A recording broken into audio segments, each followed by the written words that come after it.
क्या हुआ? कुछ नहीं। कोई बात हुई है?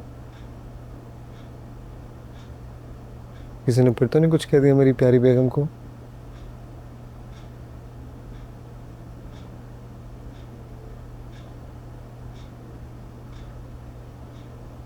निगत भाभी के भाई आए थे। ओ, नादिर भाई। उफ, हाँ शायद यही नाम था। यार शुक्र है मैं ऑफिस में था। बड़ा ही कोई शौक छिछोरा आदमी है। अगर मैं घर में होता ना तो मुझे खुशी खिला दिखा दिखा कर मिलना पड़ता। तुम तो घर पे नहीं थे, तुम्हारी बचत हो गई, लेकिन जो लोग घर पे थे उनको काफ़ी अजियत दी है मिस्टर नादिर ने। कुछ कहा उसने तुम्हें? मुझे क्या कहेंगे, लेकिन जो वो कर रहे थे वो काफ़ी अपसेटिंग था। अपनी दौलत की नुमाइश कर रहे थे। रास्ता भाभी और उनकी बच्चियों को नीचा दिखा रहे थे। चिद्रा और मारिया को तरसा रहे थे। बड़ा अजीब सा सीन था। हाँ, वो ऐसे ही है यार। भाई आपने अगर अपनी बहन को और उनकी बच्चियों को तोहफे लाकर देने तो ज़रूर लाएं, लेकिन लाउंज में क्यों? उनके कमरे में भी तो ले जाकर दे सकते हैं। और अगर उसको ही अकल नहीं है तो निगत भाभी को सोचना चाहिए। रास्ता भाभी का ना तो कोई मेका है और ना ही ऐसा कोई अमीर कबीर भाई है जो उनको और उनकी बच्चियों को तोहफे ला कर दे।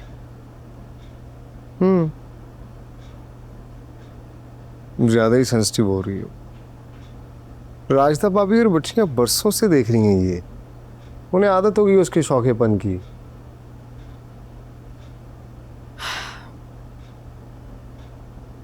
आदत और मजबूरी में फ़र्क होता है कैस। ये सब सहना उनकी मजबूरी है क्योंकि वो इसी घर में रह रही हैं। सोचो, अगर उनका अपना अलग घर होता तो उनको इस अजियत से ना गुजरना पड़ता।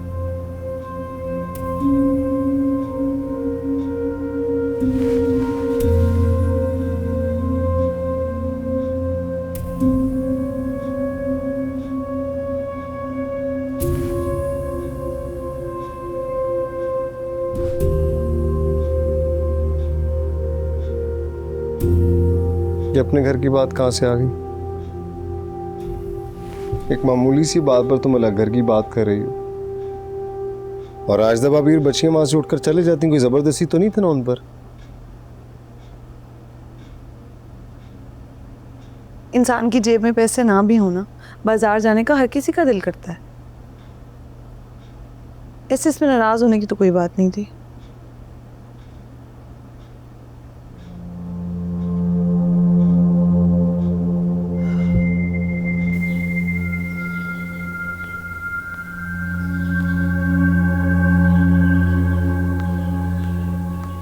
किस सोच में गुम है?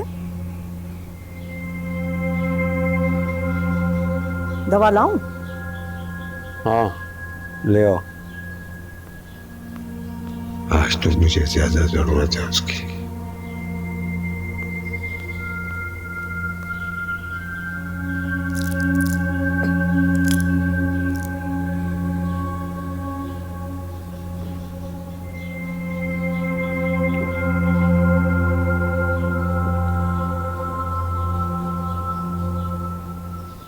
नादिर आपके लिए स्वेटर लाया था।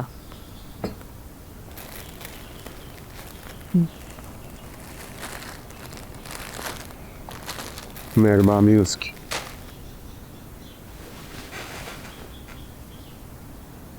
आप इतने बुझे बुझे से क्यों है? थक गया हूँ। उसको बता कर क्या परेशान करूँ? क्या जरूरत थी दफ्तर जाने की? चले मैं आपके जूते उतारती हूँ, आप लेट जाए। अंत में उतार ले तो।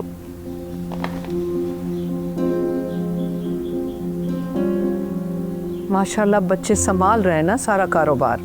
संभाल रहे हैं या हथियार हैं? लेकिन मैं ऐसा नहीं होने दूंगा।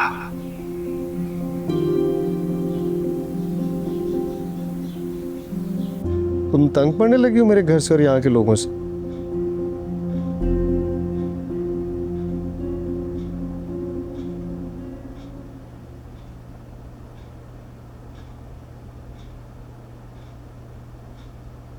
तुमने सही अंदाजा लगाया। मैं तंग पड़ रही हूँ।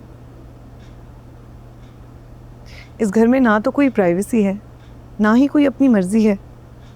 हर वक्त कोई ना कोई दूसरे की टो में लगा रहता है, एक दूसरे के मामलात में मुदाखलत करते रहते हैं। रिश्तों की खूबसूरती खत्म हो गई है। मैं जब इस घर में आई थी ना, मुझे साफ साफ कहो ना, क्या कहना चाहती हूँ? मैं मजीद इस घर में रहना नहीं चाहती। ओ,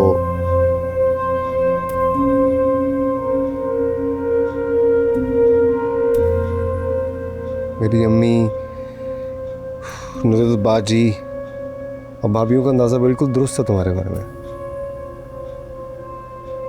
कि तुम मुझे अपनों से अलग कर दोगे, राइट?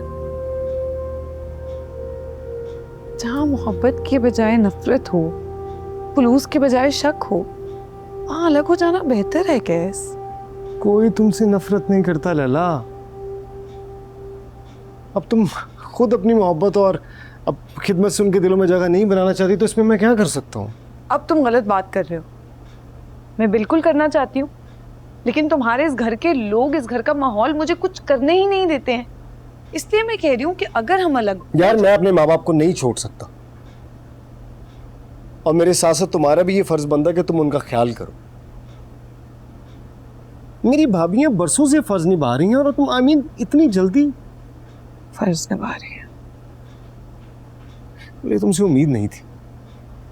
और तुम्हें पता, माँ बाप और बहन भाइयों से कता ताल्लुकी करना किस कदर गुनाह है? कता ताल्लुकी करने का नहीं कह रही हूँ मैं। यार तुम मुझे मेरे माँ बाप से दूर करने का कह रही हो, तो यही तो होती है कता ताल्लुकी।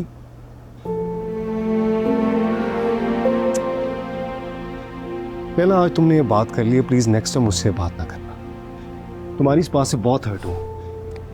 कोई ऐसी मैंने नामुनासिब बात नहीं की जो तुम इमोशनल होकर उठकर जा रहे हो यहाँ से।